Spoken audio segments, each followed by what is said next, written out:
प्यारे बच्चों, आज मैं आपको अपठित गद्यांश को हल करने के कुछ महत्वपूर्ण तथ्यों की जानकारी आपको देने जा रही हूँ। तो आप लोग जानते हैं कि अधिकतर जो एक दिवसीय जो परीक्षाएं होती हैं उनमें यह जो प्रश्न है यह पूछा जाता है। इसके अतिरिक्त एकेडमिक जो परीक्षाएं होती हैं उसमें भी 6 क्लास से लेकर इंटर क्लास तक यह जो प्रश्न है वह अधिकांश 8 नंबर या 10 नंबर के रूप में आपसे पूछा जाता है। तो मैं देखती हूँ कि जो बच्चे हैं वह बड़ी सरलता से कहते हैं कि हम अनसिंग पैसेज को हम आसानी से कर लेंगे, लेकिन वो छोटी छोटी ऐसी गलतियाँ करते हैं जिससे उनके नंबर हमेशा कम ही आते हैं। तो अगर आप 10 में से 10 अंक पूर्णतः प्राप्त करना चाहते हैं या प्रतियोगी परीक्षाओं में आप इससे अपने जो नंबर हैं उनको बढ़ाना चाहते हैं तो आपको यह वीडियो देखनी चाहिए। तो ऐसे बहुत से ध्यान देने योग्य बातें होती हैं, अगर हम उनका प्रयोग अपने अपठित गद्यांश को हल करने में करेंगे तो वो उनके लिए आसानी होगी कि किस प्रकार हम इसको कर पाएंगे। तो अपठित गद्यांश अर्थात अनसिंग पैसेज, इसको अंग्रेजी में अनसिन पैसेज भी कहा जाता है। तो अपठित अर्थात जो पहले न पढ़ा गया हो, ठीक है, ऐसा गद्यांश जो आपने कभी अपनी किताबों में, जो आपकी कोर्स की किताबें हैं या कोई जो भी किताब आपकी चलती हैं उनमें आप उस गद्यांश को आपने नहीं पढ़ा हो, उसे अपठित गद्यांश कहते हैं। तो अपठित शब्द अंग्रेजी के अनसिन का हिंदी रूपांतरण या पर्याय है। अपठित का अर्थ है जो न पढ़ा गया हो, जिससे विद्यार्थी ने अपने पाठ्यक्रम में निर्धारित पुस्तकों में पढ़ा या तैयार न किया हो, वे अपठित गद्यांश कहलाता है। यह पाठ्य पुस्तक का कोई अंश नहीं होता, ठीक है।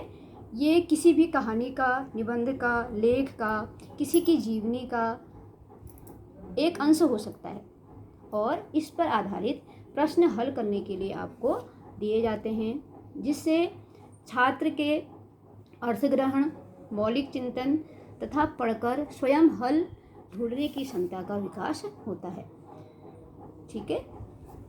तो ये जो पूछा जाएगा आपको आपकी परीक्षाओं में, तो ये 2 प्रकार से अधिकांश पूछा जाता है। पहला इसका प्रकार है गद्यांश को पढ़कर प्रश्नों के उत्तर देना।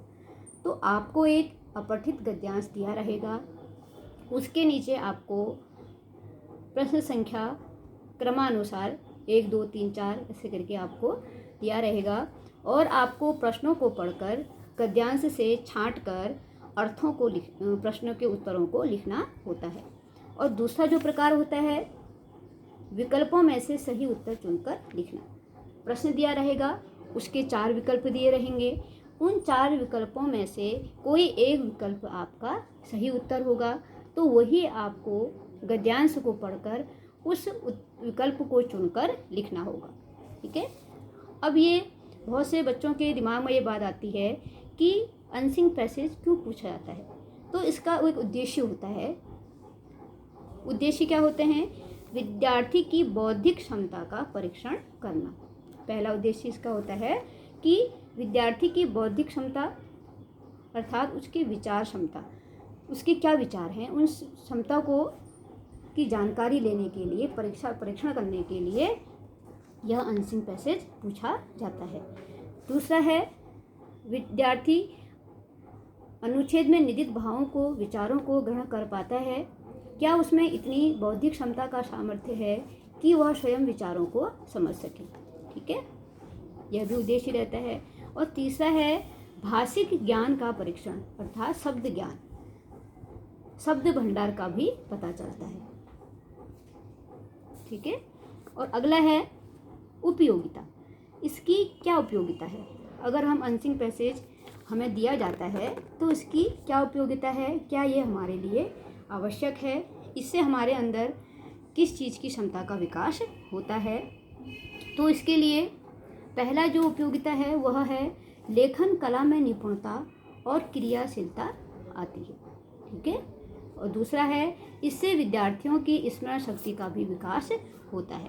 प्रश्न को पढ़कर गद्यांश से उत्तर छांट के लिखने से उसकी स्मरण शक्ति का भी आप ज्ञान होता है कि उसके अंदर कितनी स्मरण शक्ति है। फिर है, भाषा शैली परिमार्जित होती है। हर भाषा को लिखने की एक शैली होती है, तो वह अपनी किस भाषा शैली का प्रयोग कर रहा है उसकी शैली का भी इसमें विकास होता है। फिर है चौथा, इससे विद्यार्थी में व्यवहारिक जीवन के प्रति जिज्ञासा बढ़ती है। व्याख्या एवं सार लिखने की विधि का ज्ञान होता है। ठीक है। किसी लाइन का, किसी गद्यांश की व्याख्या पूर्णतः अगर आपको पद्यांश से पूछते हैं तो उसका अर्थ लिखा जाता है, और कभी कभी उसका संक्षेप में वर्णन करने को भी, संक्षेप में लिखने को भी कहा जाता है। तो इससे दोनों ही विधियों के लिखने का उन्हें ज्ञान होता है। फिर है अगला, जो छठा है वह है कि विद्यार्थी में मानसिक और बौद्धिक क्षमताओं तथा उसके अभिव्यक्ति कौशल का विकास होता है। तो मानसिक और बौद्धिक क्षमता तथा उसके अभिव्यक्ति मतलब अपने विचारों को व्यक्त करने की जो कौशल है उसका भी विकास गद्यांश को करने से होता है। फिर है, इसके माध्यम से विद्यार्थी पुस्तकी ज्ञान के इतर मतलब हटकर बाहरी दुनिया से न केवल जोड़ती है बल्कि समझ का विकास भी करती है। ठीक है। पुस्तकें, जो कोर्स की पुस्तकें हैं वह तो हम पढ़ते ही हैं, अगर हम इन गद्यांश को पढ़ेंगे तो हमें बाहरी दुनिया से भी थोड़ा सा हमारा जुड़ाव होगा और समझ का विकास भी हमारे अंदर होगा। फिर है आठवां, प्रश्नों के उत्तर लिखने की शैली का ज्ञान होता है। ठीक है। अब देखिए अगला है ध्यान रखने योग्य बात। तो किसी भी अनसीन पैसेज या अपठित गद्यांश को करते समय बच्चे ये लापरवाही करते हैं कि वह जो प्रश्न पूछा जाता है उस प्रश्न, अगर वो प्रश्न 3 लाइनों के बीच में होगा तो बच्चे क्या करते हैं, पहली लाइन से लेकर तीसरी लाइन तक पूरे ही 3 लाइन पंक्तियों को वह अपने उत्तर में लिख देते हैं। वो यह नहीं करते कि जो प्रश्न में पूछा गया है उसी भावार्थ को वह अपनी भाषा में लिखने का प्रयास करें। तो इसलिए वो कभी कभी मैंने देखा है कि वो क्या करते हैं, पूरा, कभी तो पूरा आधा पैराग्राफ, कभी 4 लाइन, कभी 5 लाइन, इस प्रकार वो अपने उत्तरों को लिखते हैं। ठीक है। तो इससे क्या है, उनके नंबर अधिकांश कट जाते हैं। तो इसलिए क्या करना है कि अपठित गद्यांश को करने से पहले कुछ महत्वपूर्ण बातों का ध्यान रखना आवश्यक है। जैसे पहला है, सर्वप्रथम गद्यांश को 2-3 बार पढ़कर, तो इसलिए आपको कुछ महत्वपूर्ण बातों को ध्यान में रखना होगा। सर्वप्रथम गद्यांश को 2-3 बार पढ़कर उसका मूल भाव अच्छे से समझ लें। ठीक है, कि उसका मूल भाव क्या है। फिर है, कई बार पढ़ने के बाद मूल भावों, विचारों तथा कठिन शब्दों, मुहावरों, लोकोक्तियों को रेखांकित करते रहना चाहिए। ठीक है। तो कभी कभी आपने देखा है कि जो गद्यांश होते हैं उसमें किसी व्यक्ति के बारे में बताया गया होगा, तो उनके द्वारा कुछ कही गई उक्तियाँ होंगी, कुछ पंक्तियाँ होंगी, कभी कभी कोई कठिन शब्द होंगे, मुहावरे होंगे। ठीक है, कभी लोकोक्तियाँ होती हैं। तो उन सब चीज़ों को आपको पढ़ते हुए पेंसिल से रेखांकित करते हुए जाना चाहिए, क्योंकि कभी अधिकांश प्रश्न वही पूछे जाते हैं जो उसमें अलग से कुछ दिए रहते हैं, शब्द दिए रहते हैं, या मुहावरे, लोकोक्तियाँ, विचार, या किसी की जन्मतिथि, या किसी का गुण, या किसी के दोष। ठीक है, उन सबको आपको क्या करना है, अंडरलाइन करते हुए पढ़ते रहना चाहिए। फिर है, प्रश्नों के उत्तर संक्षेप में अपनी भाषा में तथा छोटे छोटे वाक्यों में लिखें। आपको गद्यांश में प्रश्न मिल गया है, प्रश्न का उत्तर मिल गया है, तो अगर वो 4 शब्दों में समाहित है, 4 वाक्यों में है, 3 पंक्तियों में, 2 पंक्तियों में, 4 पंक्तियों में है, तो आपको उन 4 पंक्तियों को नहीं लिखना होता है।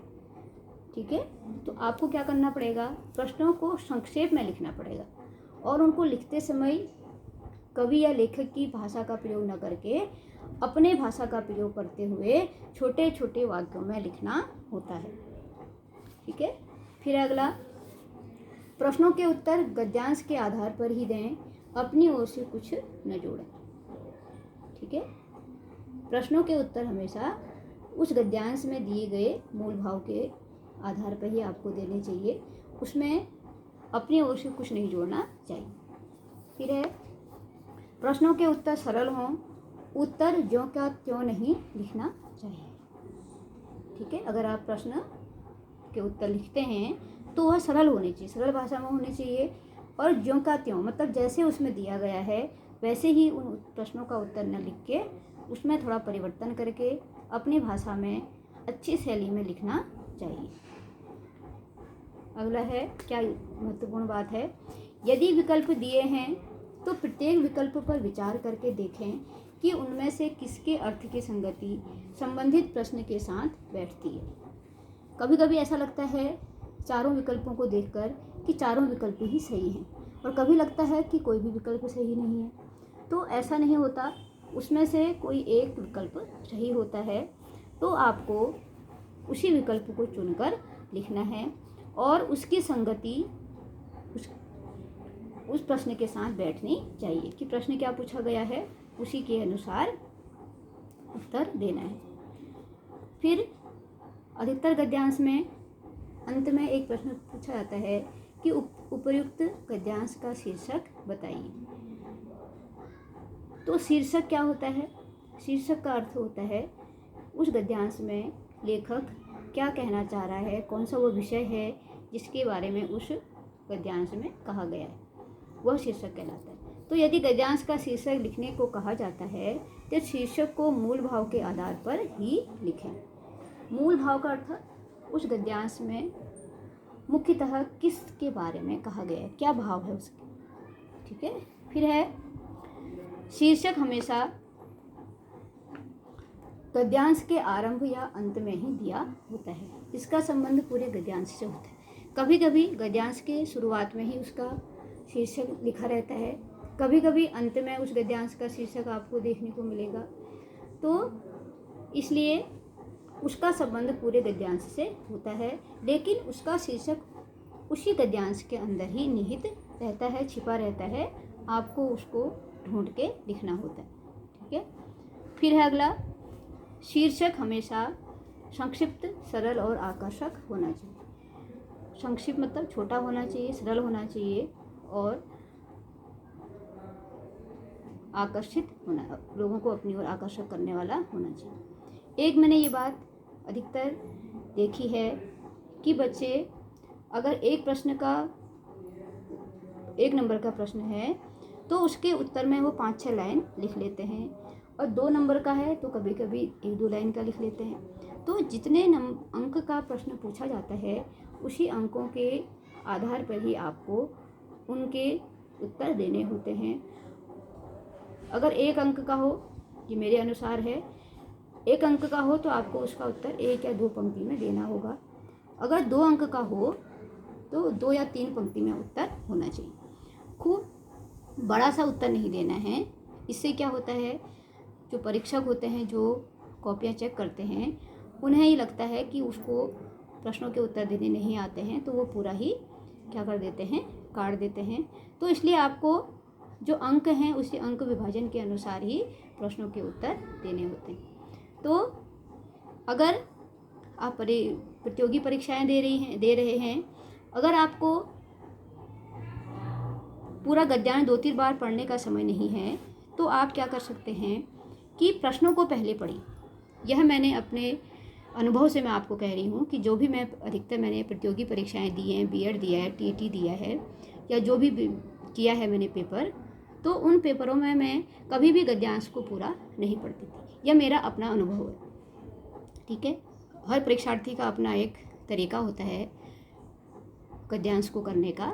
तो मैं क्या करती हूँ कि मैं पहले प्रश्नों को पढ़ती हूँ और प्रश्नों के बाद में गद्यांश में से उस प्रश्नों के उत्तर ढूंढती हूँ। ठीक है। क्योंकि प्रतियोगी परीक्षाएं जो होती हैं उसके लिए आपका एक समय निश्चित होता है, तो आपके पास इतना समय नहीं होगा कि आप उस गद्यांश को 2 या 3 बार पढ़ सकें, ठीक है, क्योंकि बहुत लिमिटेड समय होता है। तो प्रतियोगी परीक्षाओं में मेरी यही राय है कि आप क्या करें, अपठित गद्यांश को करने से पहले प्रश्नों को पढ़ें, उसके बाद गद्यांश से उस प्रश्नों के उत्तर छांट के लिखें, ठीक है। अगर आपके पास बहुत सारा समय है, कोई ज़्यादा आपके पास समय है, तो आप क्या कर सकते हैं, तब उन गद्यांशों को आप 2 या 3 बार पढ़ सकते हैं, ठीक है। तो यह वीडियो आपके लिए बहुत सहायक होगी और ऐसे ही मैं अगली वीडियो आपके लिए बनाने का प्रयास कर रही हूँ। तो आप लोग अवश्य इन वीडियो को अपने दोस्तों में शेयर करें, लाइक करें, सब्सक्राइब करें, ताकि अगली वीडियो बनाने के लिए मुझे भी प्रेरणा मिले। धन्यवाद।